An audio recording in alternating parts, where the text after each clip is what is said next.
Ladies and gentlemen, please welcome the 42nd President of the United States, President Bill Clinton.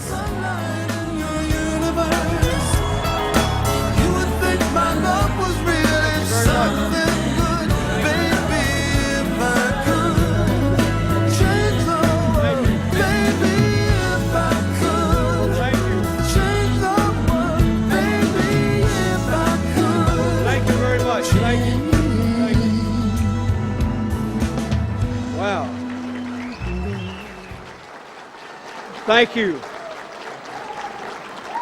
Thank you.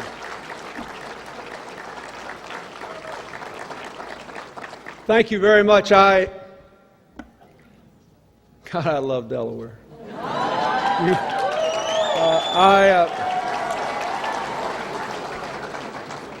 love the big crowd. It's been too long since I've been here, and I'm glad to be back.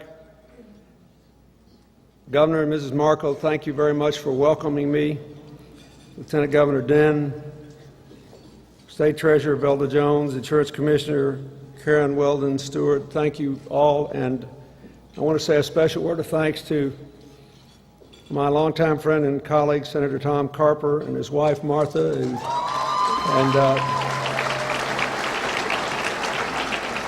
Senator Ted Kaufman. I had lunch with your senators today. I can certify that they were on the job earning the money you pay them.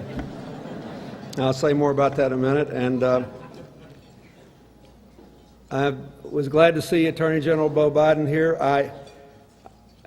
His father called me the other day and asked me, he said, "We've always been friends, have we?" I said, "Yes, Mr. Vice President, we have." He said, "You don't have to call me that." I said, "Oh, yes, I do. As long as you're in office, that's what I'm going to do." And he said, "You haven't been to Delaware in a long time." I said, "No, and I love it there, and I have withdrawal. I need to go." And he said, "Good, I want you to go give the Democratic dinner speech there." And I did something I never do anymore in my advanced years. I said, "I'll do it. When is it?" Usually I say, "When is it? If I can, I'll do it." So thank you. I have a great deal of affection for this state, for the Democrats, and I want to thank someone who's not here, I don't think, your former governor, Ruth Ann Minner, who was a great friend to me and to Hillary. I appreciate that. And so many of you here helped me over the years, and one person who tragically passed away too soon, Jim Gilliam Jr., helped me. I wish he were here tonight, and I know a lot of you remember him. I was looking at Beau Biden backstage, thinking how young and handsome, thin he was. Hard not to resent a guy like that. And he's got the best job in politics. You know, I was Attorney General. That was my very first elected job. I loved being Attorney General. You didn't have to hire or fire many people. You didn't have to appoint or disappoint like governors and presidents do. And if you did anything really unpopular, you could just blame it on the Constitution. But it was a great experience for me. And I also want to thank Beau for his dual service and his family for supporting his dual service, both as Attorney General and in the United States military. I appreciate the time he spent in Iraq.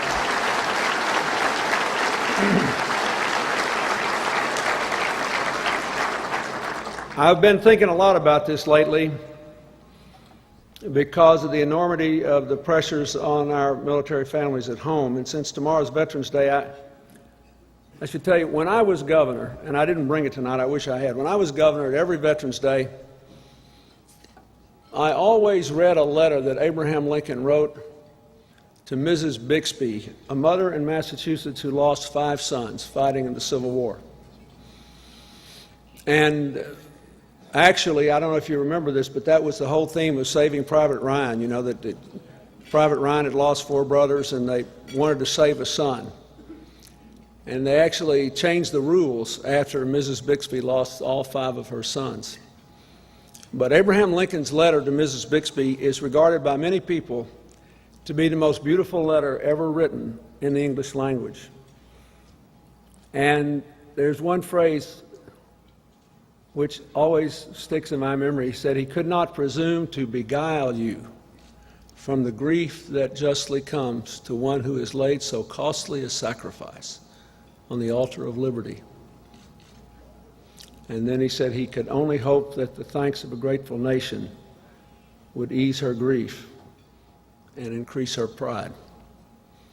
I say that because tonight the Vice President is not here because he had to go all the way to Washington for Washington State to a memorial service for 7 of our fine soldiers who lost their lives in a helicopter that was shot down in Afghanistan. President Obama and his National Security Advisor, General Jones, went to Fort Hood, Texas. And right before I came up here, I called General Jones. He placed a call and talked to me about a couple of things, and I thanked him for that. And that, too, is a casualty of war, what happened there, and a very sad one. And the Secretary of State, who sends you her regards, is now in Singapore, but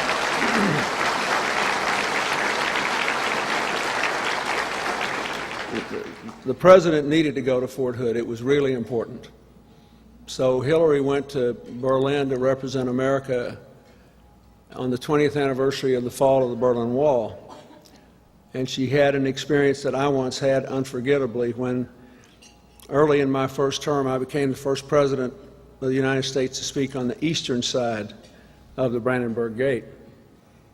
And today she was there with the Chancellor of Germany and the President of France, and I believe the President of Russia. And they've all, you've probably seen on the television that former President Bush and former Chancellor Kohl and Mikhail Gorbachev have been talking about this. But I just think it's important tonight, because we have to focus on the challenges facing our own country, that we not forget that America has done a lot of good in this whole world, and it costs a lot to do it. And I'm personally grateful for the people who did it.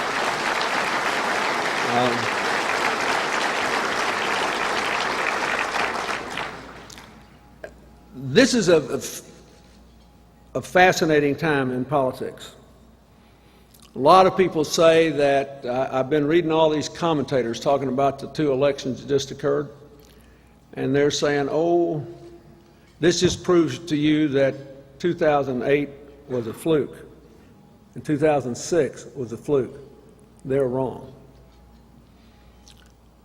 The country's still basically with the Democrats.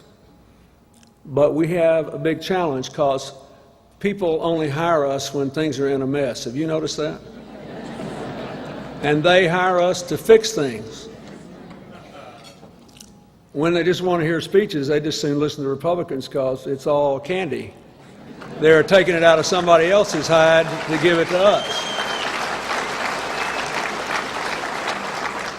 Just one bromide after another, you know, you sleep good after you listen to them talk.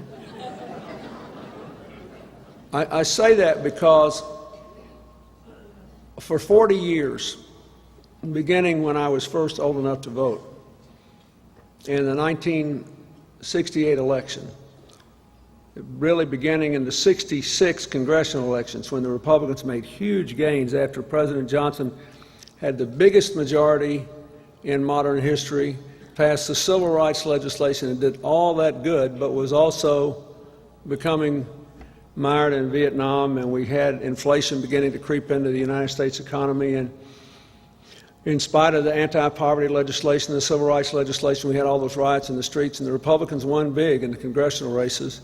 And I had this eerie feeling that 68 was not going to be a good year for us. And to put it mildly, it wasn't.